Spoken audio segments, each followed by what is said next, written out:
ಎಲ್ಲ ನನ್ನ ವಿಡಿಯೋ ನೋಡುತ್ತಿರೋ ವೀಕ್ಷಕರಿಗೂ ನನ್ನ ನಮಸ್ಕಾರ ತಿಳಿಸುತ್ತಾ ಈ ದಿನ 1 ಲಕ್ಷ ಬಹುಮಾಡಿ ಕಟ್ಟಡದ ಬಗ್ಗೆ ಕುರಿತು ವಸತಿ ಸಚಿವರಾದಂತ ಜಮೀರ್ ಅಹಮದ್ ಅವರು ಇಂದು ಬ್ಯಾಂಕ್ಗಳ ಜೊತೆ ಮಾತಾಡಿದ್ದಾರಂತೆ.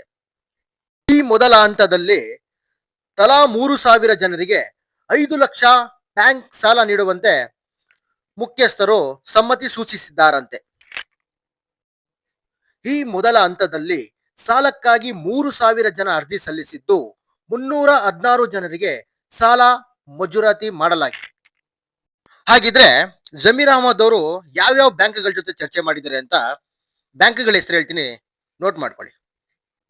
Canara bank, bank of Baroda, yes bank, Indian overseas bank, IFL bank ವತಿಯಿಂದ 15.80 ಕೋಟಿ ರು ಮೊತ್ತದ ಚೆಕ್ಗಳನ್ನು ಸಚಿವರಿಗೆ ಹಸ್ತಾಂತರ ಮಾಡಲಾಗಿದೆ.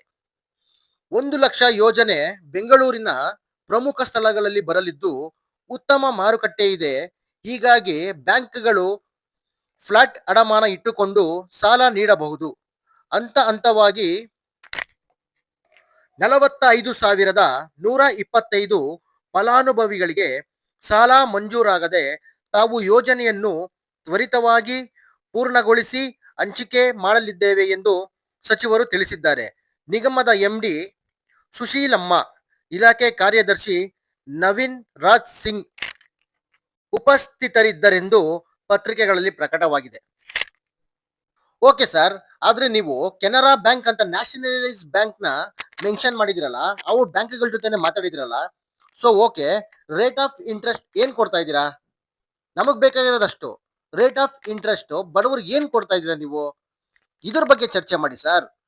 ಜನ ಲೋನ್ ಮಾಡಿಸ್ಕೊಳಕ್ಕೆ ಯಾರಿಗೂ ಅಬ್ಜೆಕ್ಷನ್ ಏನು ಇಲ್ಲ ಸರ್. ಎಲ್ಲರೂ ಲೋನ್ ಮಾಡಿಸ್ಕೊಬೇಕು ಅಂತಾನೆ ಕಾಯ್ತಾ ಇರೋದು. ಸೊ ಎಲ್ಲಾರ್ಗು ಬಡ್ಡಿ ಹೊರೆ ತಲೆ ಮೇಲೆ ಓಡಿಸ್ಬೇಡಿ ಸರ್.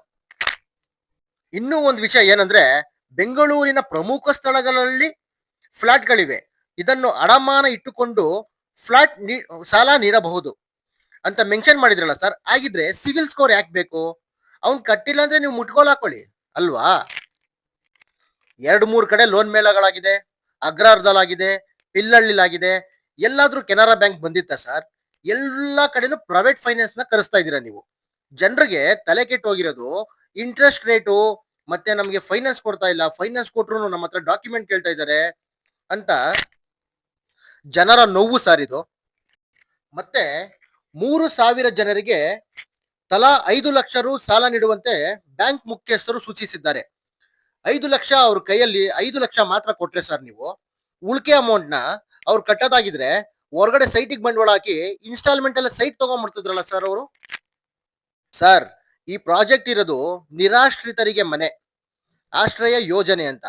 ದಯವಿಟ್ಟು ಎಲ್ಲಾ ಫಲಾನುಭವಿಗಳಿಗೂ ಒಂದೇ ರೇಟ್ ಆಫ್ ಇಂಟ್ರೆಸ್ಟ್, ಸರ್ಕಾರ ನಿಗದಿಪಡಿಸಿರುವ ಬಡ್ಡಿ ದರ ಮಾಡಿಕೊಟ್ಬಿಡಿ ಸರ್ ದಯವಿಟ್ಟು.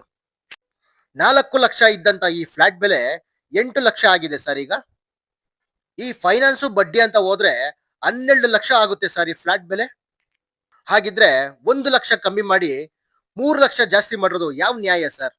ಅದ್ರಲ್ಲೂ ಬಡವರಿಗೆ 12-14% ಬಡ್ಡಿ ಹಾಕಿದ್ರೆ ಹೆಂಗ್ ಕಟ್ತಾರೆ ಸರ್ ಬಡವರು? ಹಾಗಿದ್ರೆ ಬಡತನ ನಿರ್ಮೂಲನೆ ಅಂತ ನೀವು ಇಂಡಿಯಾದೆಲ್ಲ ಹೇಳ್ತಿರಲ್ಲ ಸರ್, ಈ ಕಾನ್ಸೆಪ್ಟ್ ದಯವಿಟ್ಟು ಯಾರು ಮಾತಾಡ್ಬಿಡಿ ಸರ್, ಯಾರಿಗೂ ಶೂಟ್ ಆಗಲ್ಲ ಸರ್ ಇದು. ವೀಕ್ಷಕರೇ, ಕೆಲವರು ನಮ್ಮ ಫಲಾನುಭವಿಗಳೇ ಹೇಳುವ ಹಾಗೆ ಎಲ್ಲಾ ನ್ಯಾಷನಲೈಸ್ ಬ್ಯಾಂಕ್ಗಳು RBI ಅಂಡರ್ ಅಲ್ಲಿ ಬರುತ್ತೆ. RBI ಅಂಡರ್ ಅಲ್ಲಿ ಬರೋದ್ರಿಂದ ಯಾವ ಬ್ಯಾಂಕ್ಗಳು ರೂಲ್ಸ್ ನ ಬ್ರೇಕ್ ಮಾಡೋದಕ್ಕಾಗೋದಿಲ್ಲ. ಹೆಂಗೆ ಲೋನ್ ಕೊಡ್ತಾರೆ ನ್ಯಾಷನಲೈಸ್ ಬ್ಯಾಂಕ್ ಅಲ್ಲಿ ಅಂತ ನಮ್ಮ ಫಲಾನುಭವಿಗಳೇ ನಮಗೆ ಕ್ವಶನ್ ಮಾಡ್ತಾರೆ. ಇದೆಂತ ದುರ್ವಿಧಿ ಅಲ್ವಾ? ಅವ್ರಿಗೆ ಗೊತ್ತಿಲ್ಲ ನನ್ಗೆ. ಕಾವೇರಿ ಭವನಕ್ಕೆ ನಾವು ಕಟ್ಟಿದಂತ 1 ಲಕ್ಷ ಕಾವೇರಿ ಭವನ ಗೌರ್ಮೆಂಟ್ ತಲುಪಿದ್ದು ಅದೇ ನ್ಯಾಷನಲೈಸ್ ಬ್ಯಾಂಕ್ ಆದಂತ RBI ಅಂಡರ್ ಅಲ್ಲಿರುವಂತ IDBL ಬ್ಯಾಂಕ್ ಅಲ್ವಾ?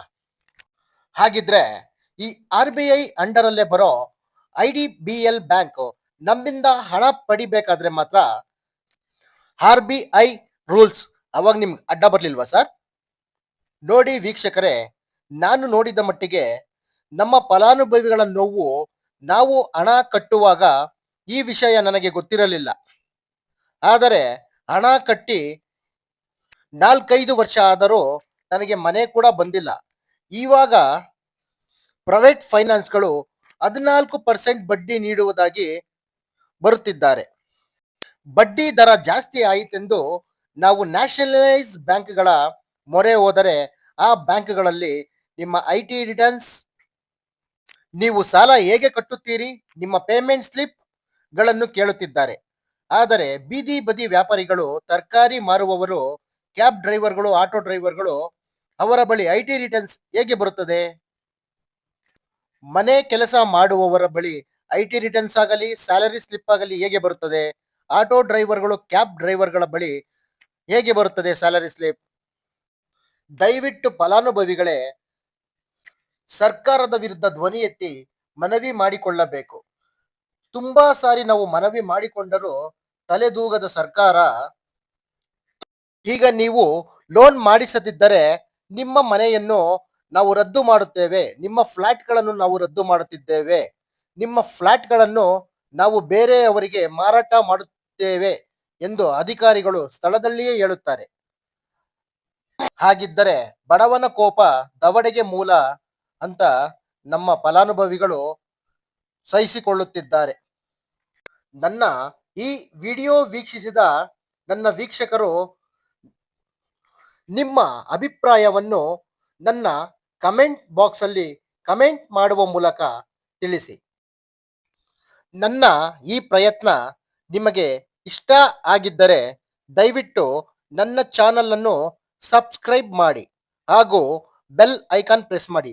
ನಾನು ಮಾಡುವ 1 ಲಕ್ಷ ಬಹುಮಹಡಿ ಕಟ್ಟಡದ ಎಲ್ಲ ಅಪ್ಡೇಟ್ಗಳು ನೀವು ವೀಕ್ಷಿಸಬಹುದು.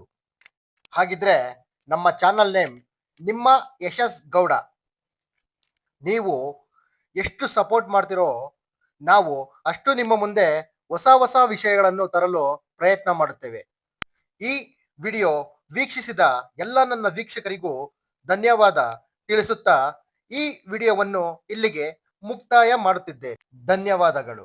ನೀನು ಕೂಲ್ಡ್ ಆಗಿರು ನಂಜಪ್ಪ, ನೀನು ಕೂಲ್ಡ್ ಆಗಿರು. ಆಯ್ತು ಬಿಡು.